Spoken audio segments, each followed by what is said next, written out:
ব্রাজিলের দল ঘোষণার তারিখ চূড়ান্ত, দলে থাকছে একাধিক চমক। সেপ্টেম্বরে আসন্ন বিশ্বকাপ বাছাই পর্বের ম্যাচকে সামনে রেখে দল ঘোষণা করতে যাচ্ছে ব্রাজিল। 2022 ও কোপা আমেরিকা ব্যর্থতার পর ব্রাজিলের সামনে বর্তমানে রয়েছে 2026 বিশ্বকাপের মিশন। তবে বিশ্বকাপ বাছাই পর্বের পয়েন্ট টেবিলও খুব একটা স্বস্তিজনক অবস্থানে নেই সেলেসাওরা। এখন পর্যন্ত বিশ্বকাপ কোয়ালিফায়ারে 6টা ম্যাচ খেলেছে সেলেসাওরা, যে 6টা ম্যাচে 2 জয়, 1 ড্র ও 3 হারে ব্রাজিলের পয়েন্ট মাত্র 7।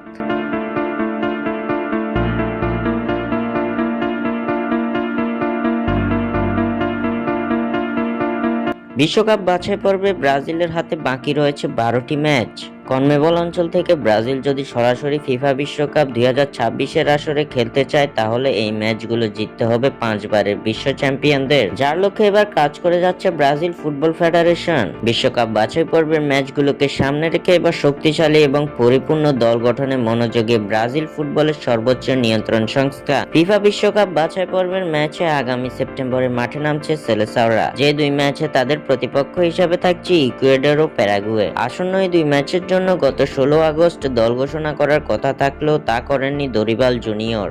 জানা গেছে ব্রাজিল কোচ অপেক্ষা করেছেন নেইমার জুনিয়রের জন্য। নেইমার জুনিয়রকে দলে ফেরানোর লক্ষ্যে কাজ করে যাচ্ছে দরিবাল, যার জন্য পেছানো হয়েছিল সেলেসাওদের স্কোয়াড ঘোষণার দিনক্ষণ। তবে এবার জানা গেছে কবে ঘোষিত হতে যাচ্ছে ব্রাজিলের এই দল। জানা গেছে আগামীকাল অর্থাৎ 23 আগস্ট শুক্রবার দল ঘোষণা করবে ব্রাজিল তাদের অফিসিয়াল টুইটারের মাধ্যমে বিষয়টি নিশ্চিত করেছে। 23 আগস্ট শুক্রবার বাংলাদেশ সময় রাত 9:30 দল ঘোষণা করবে ব্রাজিল, এমনটাই নিশ্চিত করেছে সিভিএফ। ব্রাজিলের ঘোষিত এই দলে ফিরবেন নেইমার জুনিয়র, ক্যাসেমিরো, রিচার্লিসন সহ আরও অনেক তারকা খেলোয়াড়।